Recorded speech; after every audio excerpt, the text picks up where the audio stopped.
Okay, so you've all sent us a ton of stuff on this whole U.S.-Iran thing, Uh-huh. and it's a lot to process. Like, seriously concerning It's stuff, kidding. articles, social media posts. The whole 9 yards. Yeah, like, we're talking a full-on snapshot of this crazy situation. It's definitely a moment. It is. So what we're going to do today is try to cut through all that noise. Okay. And get to, like, the core of what's going on. Right, the key takeaways. The key takeaways. Big picture. Exactly. And, like, where the real pressure points are. Yeah, where are things going to blow up? Yeah, are we all going to die? Potentially. I mean, nobody knows. Yep, it's a mystery. It's a total mystery. It's March 21st, 2025, as we're recording this. 2025. And, yeah, things are not looking so great. Well, it's definitely a fluid situation. It's fluid, like water. Yeah, every tree. And I think the question that's on everyone's mind right now is, are we at war? Right. Are the U.S. and Iran at war? Like, is this a World War III? Well, that's what we're here to unpack. Yeah, let's unpack it. Let's unpack this suitcase of doom. Suitcase of doom. Love it. All right, so... But it's not a simple yes or no, is it? It's not that simple. Because technically there's no, like, declared war. Right, no formal declaration. But it's not exactly peaceful either. No, it's not kumbaya time. Oh, kumbaya. No, we're seeing a ton of tension. A lot of tension. And all these proxy conflicts popping up. Yeah, it's a real mess. And, you know, you saw the headlines this morning, just like we did. Oh, yeah. Heathrow's a mess. Heathrow's a mess. What's going on in Karnataka? Karnataka. What is that? It's crazy stuff. Yeah, it feels like the whole world's going a little bit crazy. It does feel like that, but we got to stay focused, you know? Right, we got to stay on target. We're here to talk about the U.S. and Iran. U.S. and Iran, that's our focus. That's our focus today, so let's zero in on that. All right, laser focus. Laser focus, U.S.-Iran as of this very moment. Right here, right now, March 21st, 2025. Okay, so to be super clear. Yeah, let's be clear. Even though everyone's talking about war and saber-rattling. And yeah, all the threats on the military stuff we're seeing, there's no official war, right? No, officially no. The U.S. hasn't declared war. Nope. Iran hasn't declared war. Not formally, no. And you know, the U.S. Constitution, like, it's pretty specific. Oh, yeah. About how you declare war. It's all laid out right there in macaque and white. Right. You need Congress to sign off on it. Congress needs to vote. And that hasn't happened. Hasn't happened. So no war. Not officially. But it's definitely not peacetime either. No, it's not exactly a picnic. So you mentioned this idea of a Cold War. Yeah. With, like, hot moments. Right. What does that even mean? So think about the old Cold War. Like with the Soviet Union? Yeah, the U.S. and the Soviets back in the day. Right, right. They never really fought each other directly. Not like big, huge battles. Not on a large scale, no. But they were always, like, messing with each other. Oh, yeah, they were constantly at odds. Supporting different sides in all these conflicts. Proxy wars all over the place.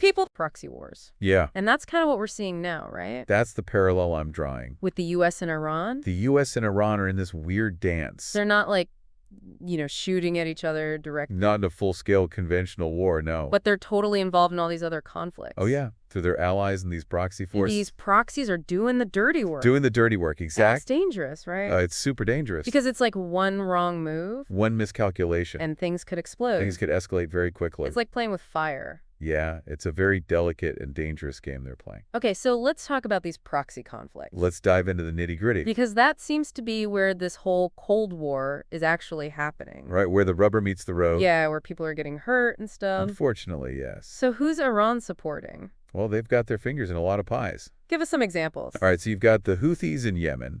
The Houthis. They've been causing all sorts of trouble in the Red Sea. Messing with shipping. Oh, yeah, big time. Then there's Hezbollah in Lebanon. Hezbollah, powerful force. Yeah, they're like right on Israel's border. Israel's northern border, a constant threat. And then you've got all these militias in Iraq and Syria. A whole network of militias. And they all have ties to Tehran. Iran's pulling the strings. So it's not just like random groups. It's a coordinated effort. It's Iran exerting its influence. Projecting power. Okay, and what about the U.S.?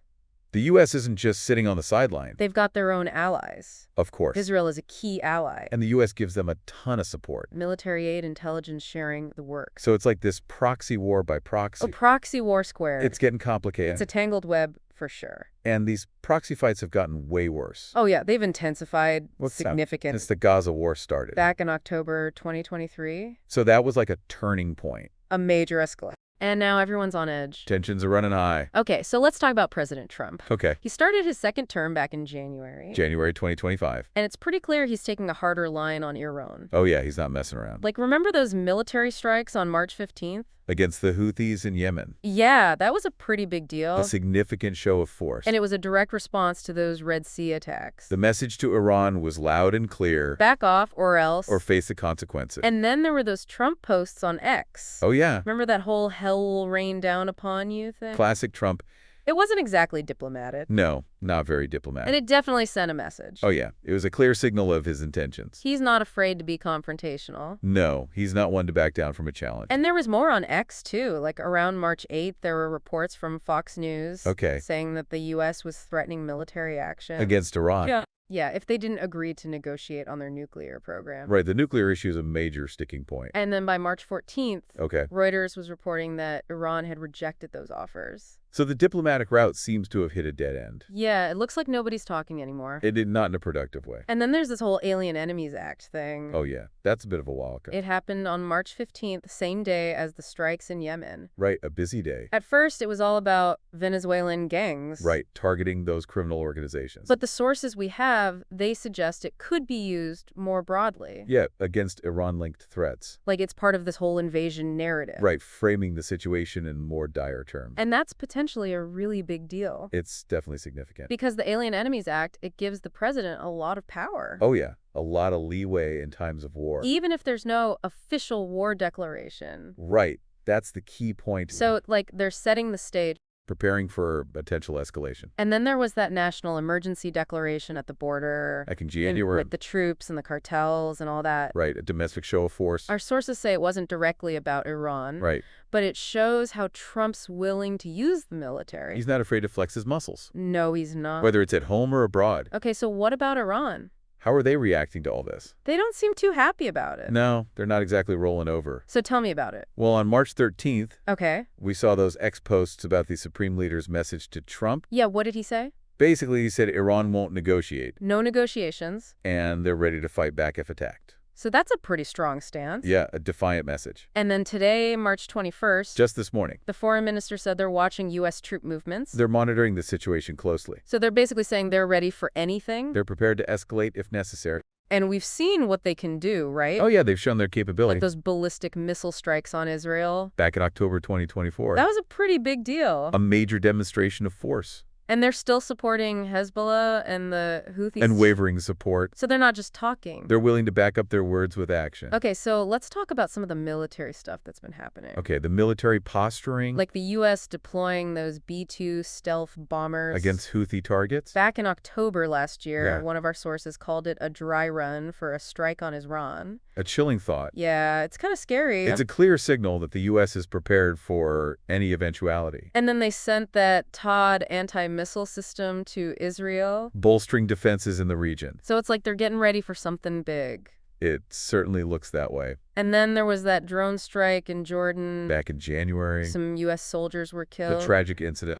And the U.S. retaliated against the proxy groups they thought were responsible. Right, they targeted those specific groups. But they didn't attack Iran directly. They showed restraint. So it's like both sides are trying to avoid a direct confrontation. They're walking a tightrope. Trying not to tip things over the edge. It's a very delicate balance. So given all this tension, Yeah. what are the things that could actually start a war? Right, what are the potential flashpoints? The things that can make this whole thing blow up?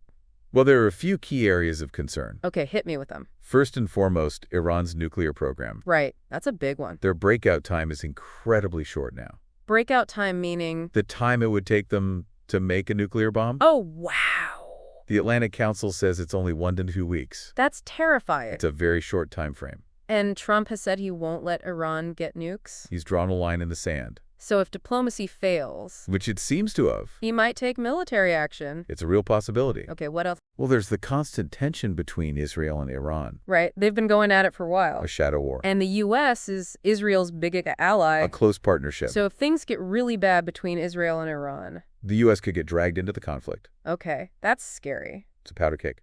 What else? Well, then there's the Red Sea and the Strait of Hormuz. Okay, remind me why those are important. The Red Sea is a major shipping route, And the Houthis have been attacking ships there. causing disruptions to global trade. And the U.S. might have to intervene If things escalate further. to protect those shipping lanes. Right, freedom of navigation is a key concern. And the Strait of Hormuz. That's another crucial choke point. for oil, A right? lot of the world's oil passes through there. And Iran controls it.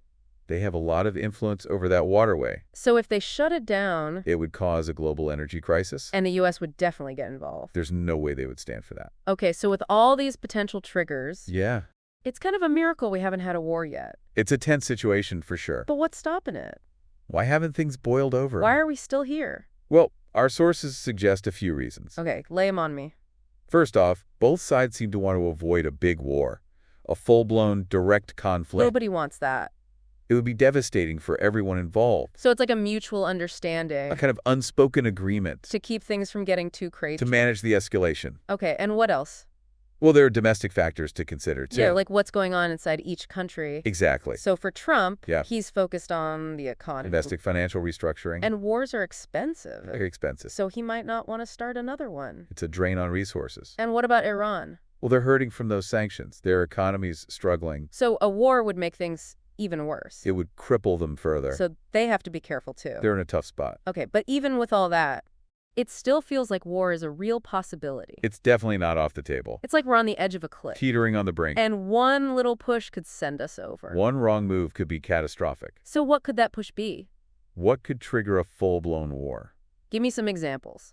Well, if Iran tests a nuclear weapon... That's definitely a red line. A game changer. Or if there's a major attack on U.S. forces. A direct attack that can't be ignored. And they can trace it back to Iran? Clear evidence of Iranian involvement. Or what about if Israel attacks Iran? A major Israeli strike. And the U.S. feels obligated to defend them? Because of their alliance. Any of those could start a war. It's a dangerous mix of factors. And there's that whole sentiment on X. Right, the chatter on social media. That Trump is testing Iran's limits. Pushing them to see how far they'll go. It's a risky game. Very risky. And one of the analysts we read said we could sleepwalk into a conflict. A chilling warning. It's like we're not paying attention. Oblivious to the danger. And we could stumble right into a war. A terrifying thought. Okay, so what's the latest? As of this morning. March 21st, 2025. Right. Have there been any big developments? Any major escalations overnight? Tell me everything's okay. Well, as of 8:04 a.m. Pacific time, okay, no major escalations have been reported. So that's good, right? It's good for now. But things can change quickly. Oh yeah, things are very fluid. And there's all that fallout from the Houthi strike. The situation's still developing. And Iran might retaliate to those U.S. threats. They could respond at any time. So we have to stay vigilant. We can't let our guard down. Okay, so let's sum this all up. Okay. The U.S. and Iran are not officially at war. Right. But they're definitely not friends. Not even close. And they're fighting these proxy wars. Through their allies and proxies. And things are getting really tense. The rhetoric is eating up. And there are all these things that could trigger a real war. Potential flashpoints that could escalate the situation. So it's a very dangerous time. A precarious situation. And we all need to pay attention. We need to stay informed. So for you, our listeners, think about those flashpoints we talked about. The nuclear program. The Israel-Iran thing. The Red Sea and the Strait of Hormuz. Which one worries you the most? Which one keeps you up at night? And keep following the news. Use those sources we mentioned. And check out the hashtags US-Iran and Trump-Iran. Stay engaged. Okay, and one last thought. All right. Given everything we've talked about. Yeah. What do you think is going to start a war? What's the most likely trigger? And why? Give it some thought. Because this is serious stuff. This is the world we live in. And we all need to understand what's at stake. Thanks for joining us. And stay safe out there. Be careful. Bye. Bye.